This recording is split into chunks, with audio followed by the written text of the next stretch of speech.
Welcome to College Briefing. The content of the briefing includes: let's talk about sex. Philippine sexologist faces uphill task after TV show ban. I'm thankful beyond words. High school seniors in Keller earn a full ride to college. Georgia State names former longtime Georgia assistant Dal McGee as coach. Colorado murder suspect had threatened to kill roommate who complained about state of their dorm, affidavit says. Stillwater educator announces run for Senate District 21. Let's talk about sex. Philippine sexologist faces uphill task after TV show ban. South China Morning Post. A Filipino sex therapist, Rica Cruz, has expressed disappointment over the banning of her television program, Private Convos with Doc Rica, and has vowed to continue combating stigma in the Catholic-majority country. The show was banned by the Philippines Movie and Television Review and Classification Board, MTRCB, after it was deemed to appeal to prurient interests due to discussions about explicit sexual themes. Cruz, who is the first Filipino to be certified by the American College of Sexologists, argued that a distinction needed to be made between educational content about sex and exploitative content that sensationalized sex. She called for open and healthy discussions about sex to overcome the current cycle of silence and shame. The Philippines has faced resistance to sex education and reproductive health initiatives due to conservative values and the influence of the Catholic Church. Issues such as rising rates of HIV infection and teenage pregnancies highlight the need for comprehensive sex education and discussions about sexual health. Cruz believes that open dialogue about sex can empower women and the LGBTQ community and lead to reduced rates of sexually transmitted infections and unintended pregnancies. I'm thankful beyond words. High school seniors in Keller earn a full ride to college. Yahoo! 2 students from the Keller School District in Texas have been awarded full 4-year scholarships to elite colleges through the Quest Bridge National College Match Program.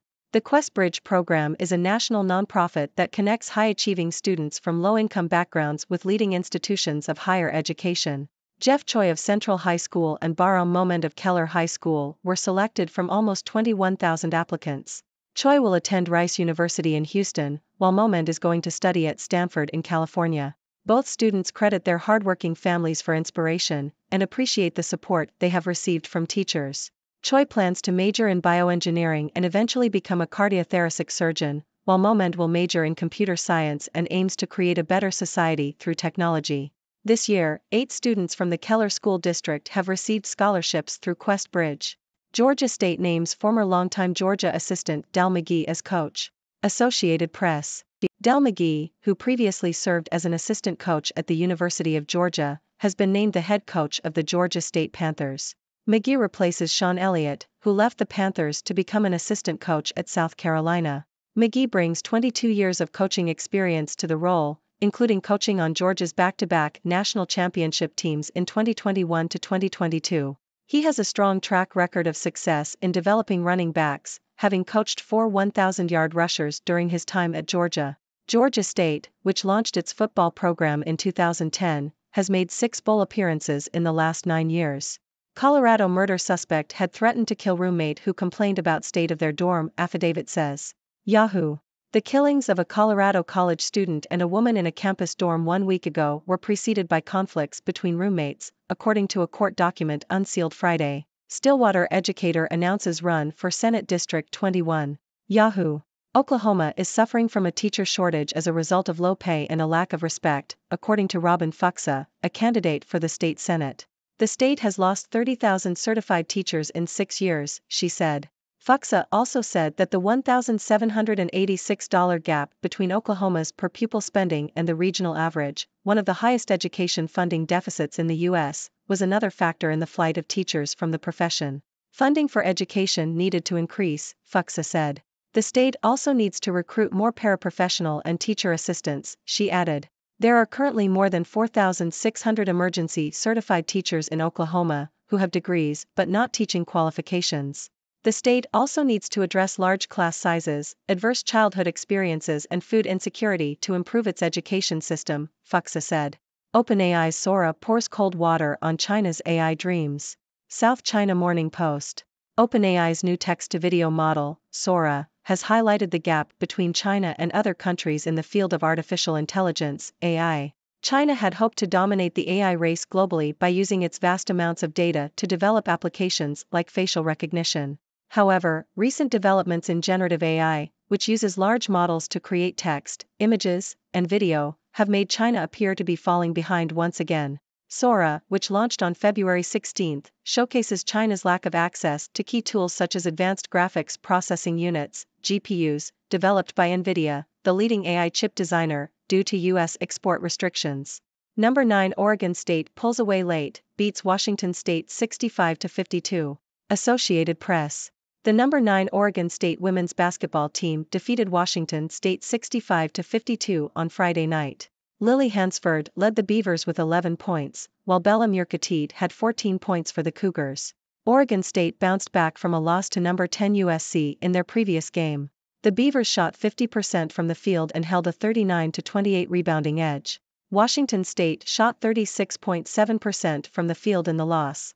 Juju Watkins scores 42 points in number 7 USC's 7th straight win, 87-81 over 11th-ranked Colorado. Associated Press. Number 7 USC defeated number 11 Colorado 87-81 on Friday night for the Trojans' 7th consecutive victory. The freshman sensation Juju Watkins scored 42 points, making all 18 of her free throws and hit 4 three-pointers in her second highest scoring game of the season. She had 51 points in a win at then No. 4 Stanford on February 2. Her latest effort was her 11th game of 30 or more points. What's in an Indian lion's name? A roaring dispute. Al Jazeera. The Calcutta High Court has ordered the government of West Bengal to consider renaming 2 lions in a zoo after Hindu nationalist organization Vishwa Hindu Parishad, VHP, complained about their names. The lioness, named Sita after a Hindu deity, shared an enclosure with a lion named Akbar, causing outrage among VHP members. Akbar shares his name with a 16th-century Mughal emperor who was seen as a symbol of secularism, but who is disliked by Hindu nationalists. The VHP argued that the names were blasphemous and offensive to Hindu sentiments. The lions were moved to separate enclosures following the complaint. The VHP claimed that Akbar was initially named Ram, after a Hindu deity, and that he was renamed by West Bengal authorities. The authorities denied this claim, stating that the lions came with their names from the zoo in Tripura. The case has been reclassified as a public interest litigation and the court will no longer hear the matter. Jada Williams hits go-ahead three-pointer as Arizona stuns number 3 Stanford 68-61. Associated Press. Arizona's women's basketball team beat Stanford 68-61 on Friday, marking their first win against the Cardinal on the road in over 20 years. The Wildcats had lost their last 7 games against Stanford and had just 7 players dressed for the game. Stanford star forward Cameron Brink missed the game due to an illness. Jada Williams led Arizona with 23 points, while Esmery Martinez added 17. Kiki Iriafen led Stanford with 21 points and 15 rebounds. The loss opens up possibilities for 3 teams tied for second place in the Pac-12.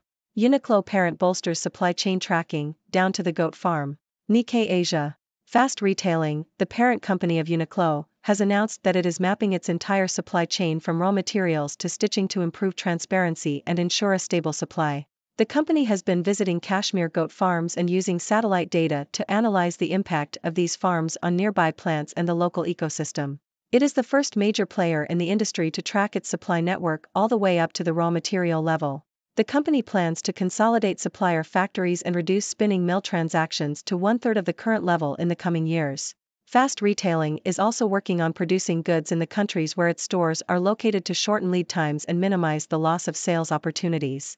The company plans to rebuild its supply network for each region, aiming to link manufacturing and sales. Improved transparency from the raw material level is likely to help Fast Retailing comply with future EU environmental regulations, which will require disclosure of information such as the origin and processing location of raw materials and greenhouse gas emissions. How infrastructure borrowing can benefit Hong Kong for decades to come. South China Morning Post.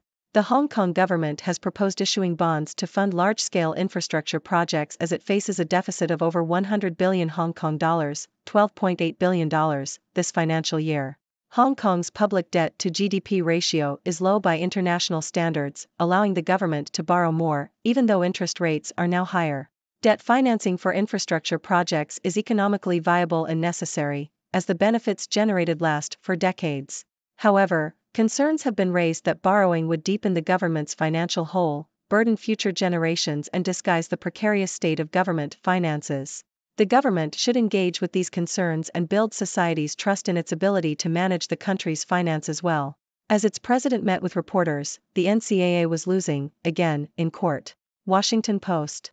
A judge in Tennessee has ruled that the NCAA cannot prevent student athletes from negotiating and signing deals with donor-funded nil collectives before enrolling in college. The ruling is a blow to the NCAA's existing nil policy, as it means that collectives can use nil money to convince athletes to choose their school, a practice that is common in football and men's basketball recruiting. The injunction takes effect immediately while the NCAA, Tennessee and Virginia continue to battle the issue in court. The ruling is also a blow to the NCAA's enforcement power in the long term. It means that a representative from a nil collective can meet with a recruit and offer them a six-figure salary based on a certain number of appearances and social media posts, without the school needing to worry about potential sanctions that might affect the athlete's eligibility. The NCAA does not agree with the ruling and said that it will aggravate an already chaotic collegiate environment. Oprah and Nigella deepfaked in influencer manifestation ads. BBC. Celebrities including Piers Morgan, Nigella Lawson and Oprah Winfrey have criticized the use of AI deepfake online adverts that gave the false impression they had endorsed a US influencer's controversial self-help course. Pioneer set standard for mining optimization. The Sydney Morning Herald. Jeff Whittle, the founder of Whittle Consulting and a pioneer in the mining industry, has passed away at the age of 93. Whittle revolutionized mine design and strategic mine planning with his software, including the development of an algorithm to maximize cash flow from open-cut mines. His software package, known as 3D, became the industry standard toolkit and is still used today. Whittle also developed multi-pit, mine scheduling optimization software, which resulted in the creation of the Prober series of optimization tools. He was made an officer in the General Division of the Order of Australia in 2018 for his contributions to the mining industry. Well, my curious viewers, it's your favorite observer from the 6 Degrees world, Dr. Six. I hope you're all feeling inquisitive today because I've got quite the lineup of news stories for you. From bans on sex education shows to high school seniors earning full scholarships, and everything in between, it's been a whirlwind of topics. So, grab your thinking caps and let's dive right into the analysis, shall we? First up, we have the story of Filipino sex therapist Rica Cruz and the ban on her TV show. Now, I know what you're thinking, why on earth would they ban a show about sex? Well, it seems the Philippine authorities thought it was a bit too explicit for their liking. But here's the thing, my friends, Rica argues that there's a difference between educational content about sex and exploitative content. And I couldn't agree more. We need open and healthy discussions about sex to overcome the stigma and shame that often surrounds it. So, let's break down those barriers and start talking. Next, we have the heartwarming tale of 2 high school seniors from Texas who earned full scholarships to elite colleges. Now, I don't know about you, but that's the kind of news that warms my 6 hearts. These students, Jeff and Bahram, worked hard and overcame the challenges of their low-income backgrounds to achieve something truly remarkable. It's a testament to their dedication and the support they received from their families and teachers. So, let's give them a round of applause and wish them all the success in their future endeavors. Moving on to the world of sports, we have the appointment of Del McGee as the head coach of the Georgia State Panthers. Now, I'm not exactly a sports expert, but I can appreciate a good success story. Del brings with him 22 years of coaching experience and a track record of developing talented athletes. With his expertise, I have no doubt that the Georgia State Panthers will continue to thrive. So, let's cheer them on and see what they can achieve under Del's leadership. Now, let's turn our attention to a more somber story. The conflict between roommates that preceded the tragic killings at a Colorado college is a reminder of how important healthy communication and conflict resolution are. It's a tragic reminder that conflicts can escalate if left unresolved. So, let's take a moment to reflect on the value of open dialogue and finding peaceful solutions to our differences. After all, a little understanding can go a long way. Shifting gears, we have the story of Robin Fuxa, a teacher running for the state senate in Oklahoma. She's highlighting the teacher shortage and education funding deficits in the state. Now, it's no secret that our educators are underappreciated and underpaid. Robin's call for increased funding and support for teachers is a step in the right direction. We need to invest in education and ensure that our teachers have the resources they need to provide quality education to our children. So, let's give Robin a big thumbs up and hope that her campaign brings about positive change. Now, my tech-savvy viewers, we have a story that might pique your interest. OpenAI's new text-to-video model, Sora, has shed light on China's AI dreams. China had hoped to dominate the field of artificial intelligence, but it seems they're falling behind due to limited access to key tools and technologies. It's a reminder that innovation requires more than just data. So, let's keep an eye on the developments in the world of AI and see how different countries fare in this race. And now, my sports enthusiasts, we have the results of some thrilling basketball games. Oregon State and USC both came out on top in their respective matches, showcasing their skills and determination. It's always exciting to see athletes push themselves to the limit and achieve greatness. So, let's give them a virtual round of applause and keep following their journeys. In a rather bizarre story, we have a dispute over the names of two lions in a zoo. The Calcutta High Court has ordered the government of West Bengal to consider renaming the lions after a Hindu nationalist organization complained about their names. Now, I don't know about you, but I think there are more pressing matters to attend to than arguing over the names of lions. But hey, to each their own, right? Next, we have the news that Fast Retailing, the parent company of Uniqlo, is mapping its entire supply chain to improve transparency and ensure a stable supply. Now, this is a step in the right direction.